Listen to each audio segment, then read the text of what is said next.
Sa bawat pagsubok at panganib na inyong hinaharap, ipinapakita ninyo ang tunay na kahulugan ng katapangan at paglilingkod sa bayan.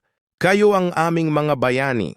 Ang inyong dedikasyon at sakripisyo ay hindi matutumbasan. Sa pagtatanggol ninyo sa ating bansa, binibigyan ninyo kami ng kalayaan at seguridad. Hindi madali ang maging sundalo, ngunit sa bawat pagod at hirap, ipinapakita ninyo ang inyong pagmamahal sa Pilipinas. Kayo ang aming inspirasyon.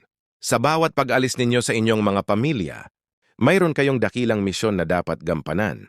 Ang inyong mga kapangan ay nagbibigay pag-asa sa ating mga kababayan. Ang inyong pagiging sundalo ay hindi lamang isang trabaho kundi isang panata. Sa bawat araw na kayo'y naglilingkod, ipinapakita ninyo ang tunay na diwa ng pagiging Pilipino. Sa bawat pagsubok na inyong kinakaharap, tandaan ninyo na ang buong bansa ay nagdarasal para sa inyong kaligtasan at tagumpay. Kayo ang aming mga anghel de guardia. Ang inyong pagmamahal sa bayan ay nagbubunga ng kapayapaan at seguridad para sa ating lahat.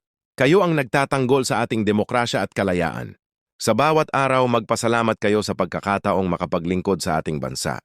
Ang inyong pagiging sundalo ay isang karangalan na dapat ipagmalaki at pahalagahan. Ang inyong pagiging sundalo ay isang patunay ng inyong katatagan at determinasyon.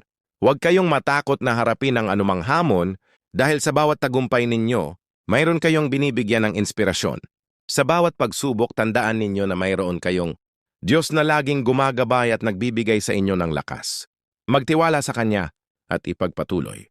Ninyo ang inyong misyon na maglingkod at magtanggol ng may katapangan at pagmamahal.